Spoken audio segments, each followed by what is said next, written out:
Welcome everyone to this week's Shelter in Studio here at the San Francisco Center for the Book. We are really excited this week to have take a visit to Eric Rewitzer's Three Fish Studios. Eric and I have worked together a bunch over the years.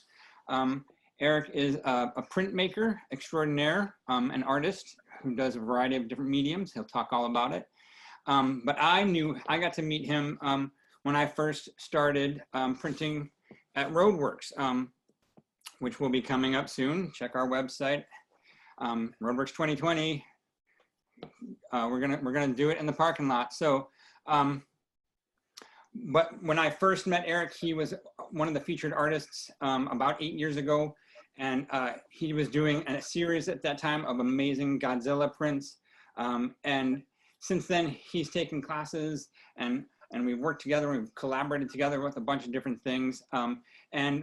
He will be one of our featured artists this year in the Roadworks 2020. So maybe we'll get a sneak preview of his print, maybe not, but we are excited for him, not only because of that, but also because he has just relocated his studios and it sounds like an amazing space. So I'm excited to see it and have him show all of you. So without further ado, I am going to point you to Eric Rewitzer. Eric, take it away. All right. Hey, good afternoon, everyone. Thanks for the intro, Chad. Yeah, as Chad said, I've been working with the San Francisco, the Center for the Book for almost 13, 14 years. And I first met Chad at the Roadworks that he did, and what I recall is that he just brought such a level of printmaking professionalism into the event, and it resulted in the prints coming out so much nicer for all the artists involved. So I knew from the moment that I met Chad that his commitment to quality and making the best prints possible was going to form a long-time connection. So thanks for asking me to do this today. I don't even know where to begin. There's been so many changes that have happened with my art practice and my studio over the course of the last 6 months. But I'm really grateful for the opportunity today to talk about those changes and also show you what we have going on up here. So many of you may know my studio called Three Fish Studios. We've been in San Francisco for the last 14 years. In March, we had to shut our doors, as most places did, because we did have a storefront that was open to the public. And about a year and a half ago, my wife and I bought a piece of property up in Amador County, which is up in the Sierra foothills. And my wife, Andy Galvin, and I kind of hightailed it out to the foothills and kind of weathered out what we thought was going to be a quick COVID storm. As the months or the weeks and the months kind of progressed, we started really seeing a real necessity to make some big changes in our lives. And the big change that we made was we pivoted all of our studio business, which we used to enjoy selling directly to the public.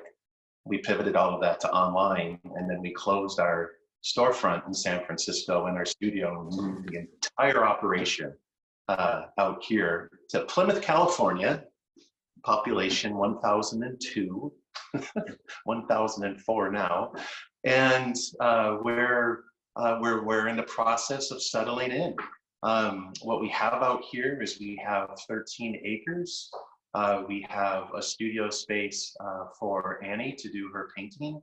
We have this space over here for me to do some printmaking, and we also now have the opportunity, because of the space, to do artist residencies. So some of our equipment is still in San Francisco. We're going to be moving that up here in the next couple of weeks. But the big piece of equipment we have up there is a 48-inch etching press. And we've enjoyed artists from all over the world coming in to enjoy that at our studios in San Francisco over the years. And we're looking forward to welcoming printmakers out here to utilize that with a more structured environment of a residencies in the months to come. So we're excited about that. So yeah, lots of changes. I'm just going to give you a quick little history background about me, because I hear that's what you're supposed to do during these things. So bear with me. I was born in Michigan, on the western shores of Lake Michigan in a little town called Muskegon. And part of my whole upbringing out there was in the arts. And this little machine over here, this Conrad machine etching press, was made just a mere 10 miles away from the little hamlet that I grew up in. And so from a very early age, I was exposed to these types of tools and this type of craft. When I graduated from high school, I went off to art school. I went to art school in Cleveland, Ohio, and in the mid 80s, around 1987, I took the train from Chicago out to San Francisco to kind of pursue my career as an artist, as a 22-year-old. Didn't work out so well. But what I did find was a trade, and I found a trade working in newspapers as an artist, as an editorial artist. And eventually, through the years, that taught me about commercial production, how to make things on a press, on a commercial press. And that actually provided me with a pretty good background career as I continued to develop my own art practice outside of that job.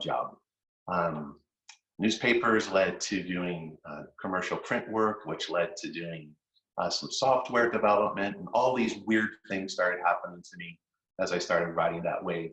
But they were good things. They provided a financial backbone for me to continue to develop my work in my own home studio.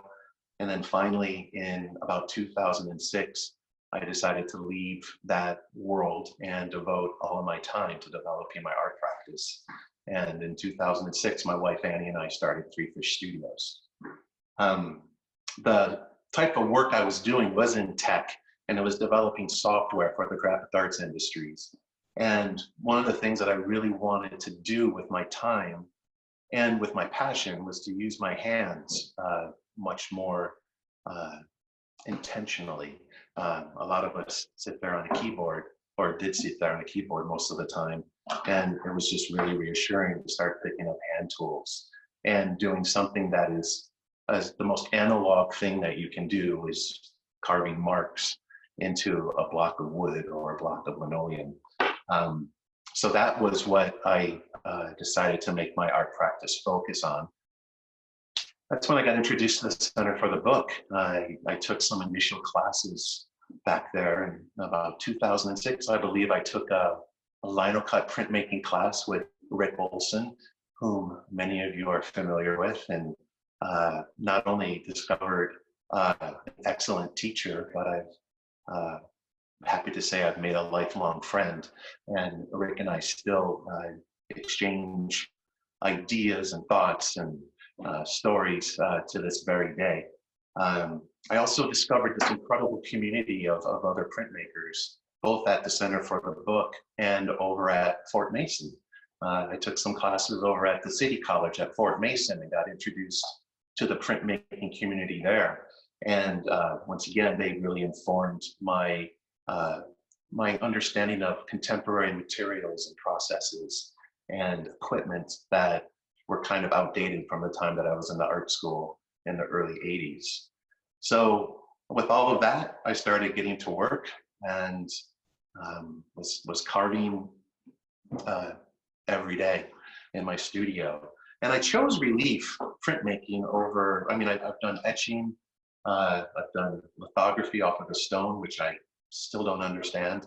I chose relief because it was so tactile, and I really enjoy the look of a carved line.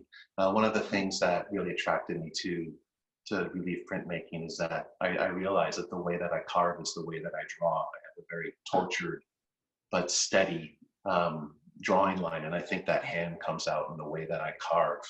And my work really focused back then on some like contemporary themes of urban life and places where nature and the urban environment kind of intersected. Sometimes I've introduced characters like Godzilla into my big landscapes and cityscapes, and again, those were inspired by working with the center for the book. Yeah, so lots of work over the years, and now I'm here in this little studio, kind of doing a complete reset of my process and my techniques. I think relief printmaking, specifically linoleum, I went about as far as I could with it in terms of it being able to satisfy me creatively and process-wise. Like just some examples. This is like one of the last pieces that I did, which is of like Sutro Heights. This is Land's End over there in San Francisco. This is where our studio is located. And what I kind of loved about how this piece evolved was that, you know, multiple blocks, laying down different colors, playing with vignettes and ombres, and then just with the texture of all the things, I was really kind of happy with that. And in the background here, I started experimenting with some different techniques of applying it, both with ink and with digital pre-printing the backgrounds digitally and doing the black print over it. Here's another one that I recently did, and this one is definitely inspired by life up here in the hills. This is one of those Sierra juniper trees that seem to grow out like impossibly from a small crevice of rock, but there's these giant, substantial, healthy trees dotting the landscape once you get up over about 5,000 feet. And then this piece here is one that you may be familiar with. I like doing large scale, but this is also kind of a mix of techniques from a traditional block print, but it's overprinting a vintage map with the Star of California. And then down below, my wife hand paints these flowers to kind of give it a little bit of love. And then what I do is I do a lot of handwork with watercolor paints over my relief prints to just give them a little bit more depth, a little bit more touch, a little bit more love, if you will. I'd say about a couple of years ago, there was an event that rolled through town. It was called Big Ink. I don't know if you guys are familiar with it, but Big Ink is a traveling show where the organizers connect with about 18 artists from around the region, and they converge on press so they can print large scale woodcuts. And I happen to have a 48-inch press, so they found out about me from Conrad Machine back in Michigan. And they inspired me to do my first woodcut. And the woodcut that I did was 3 foot by 4 foot woodcut. Actually, it was 4 by 5. It was huge, Big Ink. And that was the first time I had ever picked up those types of tools, used that type of material, and I felt a real connection with the wood, a very different connection with the wood that I did over linoleum. And I don't know if it was because it was a more natural material or there was more of a dialogue to be had with the grains and the way things moved around, or simply the nicer tools that I was able to procure in order to carve it. But really activated a whole new side of interest in me in woodcut printmaking. And pretty much since then, that's all I've been doing, is trying to get better at my woodcutting skills. So I like doing things that are evocative of the place, or in this case, the materials of where I'm working or where I'm living. So this was one of my, bringing this one. This is one of my first woodcuts that I did, which is of a giant cypress tree, which is in Golden Gate Park. And this is all carved out of a block of Sheena plywood and printed. But I like to give a little detail because that's me sitting down there reading the book. kind of gives it scale. But this one is just black printed on Reed's BFK, and as I've done with other prints, I go through and I hand paint with Daniel Smith watercolors to give it a little bit more love. I do, and then last year I kind of took a whole nother approach. There's a printmaker in Lincoln, Nebraska. You may be familiar with her. Her name is Karen Kuntz, K-U-N-C. Look her up if you're not familiar. She owns a studio called Constellation Studio. And I was fortunate enough to be in a group show with her in San Francisco a couple of years back, and I ended up buying her woodcut because I just couldn't believe it was a woodcut. And I would stare at this thing for ever, just trying to figure out how in the hell she made it. And so when she offered a class in her technique, I ended up flying in Nebraska and taking her class. And what she taught me really, really blew my mind. And it completely has informed a new direction of work that I'm working on now. What Karen does is she does multiple block woodcut reductions. So a reduction print is when you actually remove the surface of the plate as you're printing the plate. And I've got some examples here. So she taught me how to do a two-plate technique where you just identify two different forms in the image that you're trying to carve and just reduce it down to create the image. And I mean, it's difficult to describe what the process is, much less do it. But I love it. It's just this complete mind game of creative choices and imagination and working around error and mixing paint or mixing ink from a completely different perspective, or working with transparent layers and building them up. And I just wanted to show you this as an example of what kind of image it creates. So I love how loose it is. I love the way that the marks are made. It's printed on a completely different type of paper, which is a Japanese paper, and I'm going to read my notes here. It's called Nishinuchi is the type of paper. So it's a rice-based paper that has this beautiful natural deckled edge. And so going forward, I pretty much retired all of my lino cuts, and I'm only working on a new body of work based on this woodcut technique. And the one I'm working on now is this image, because I love living up in the Sierras now.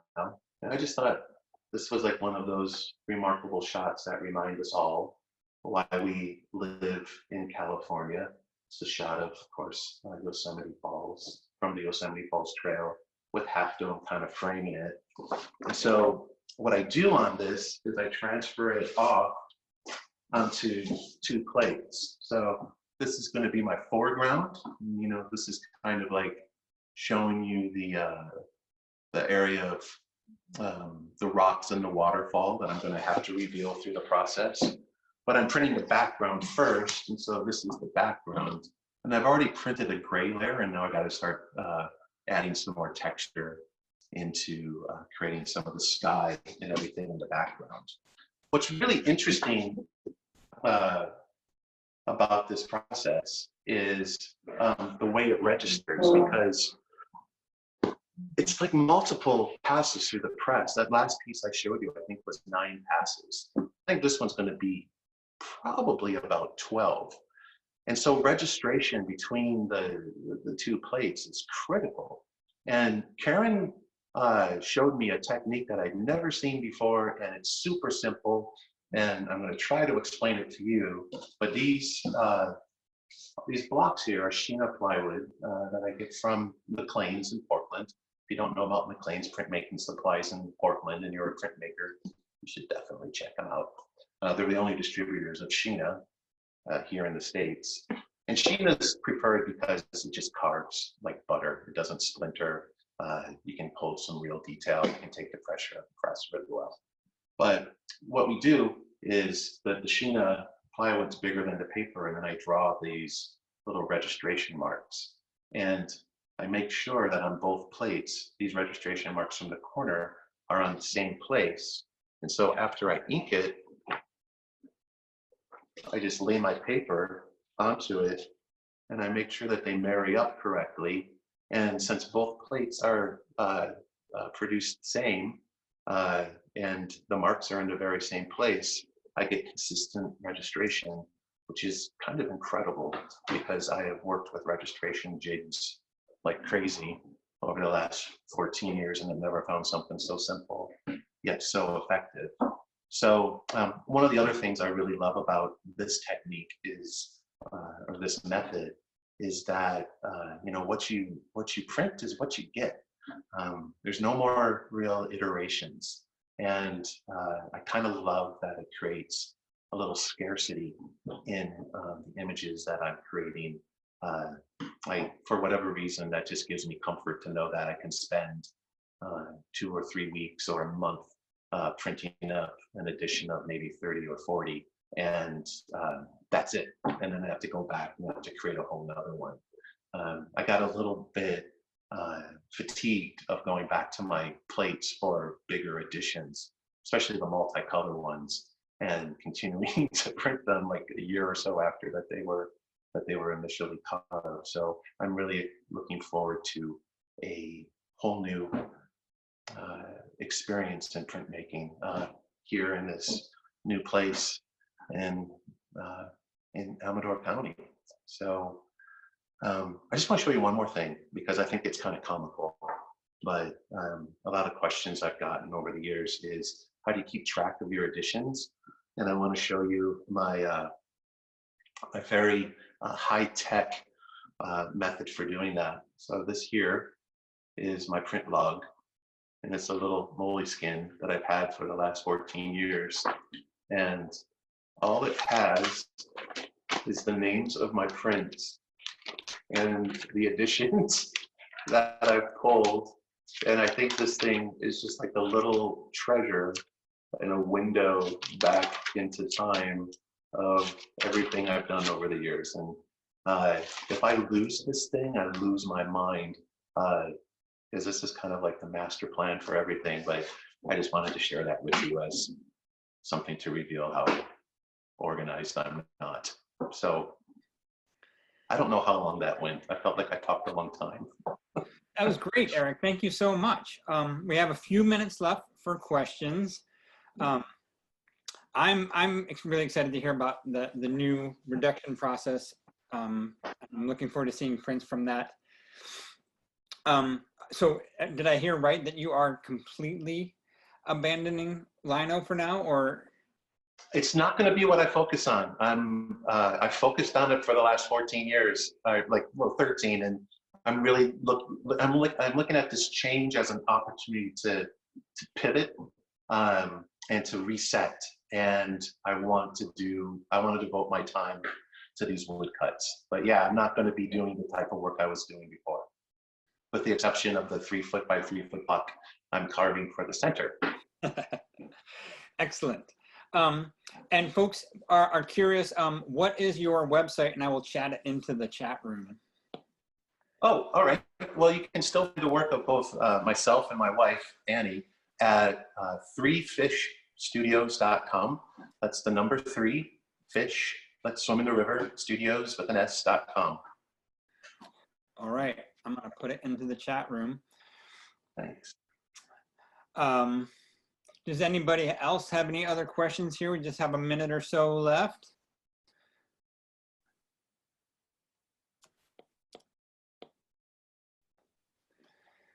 Well, if not, I will just go ahead and say thank you so much. I love seeing the new studio, and I'm so excited to see what comes out of it. And I'm gonna wait for the call for residencies so I can run away up to the mountains. I'm looking forward to being able to offer those. And you know, just there are things coming in the chat room, people expressing thanks and gratitude, and to make sure you stay safe up there. So please stay safe. And we will look forward to seeing your new print at Roadworks. And thank you everyone for coming, and have a great week, rest of your week and weekend. Thanks everyone. Thanks, everyone. Thank you. Thank you. Bye. Bye, Eric. Bye. Stay safe. Yeah. You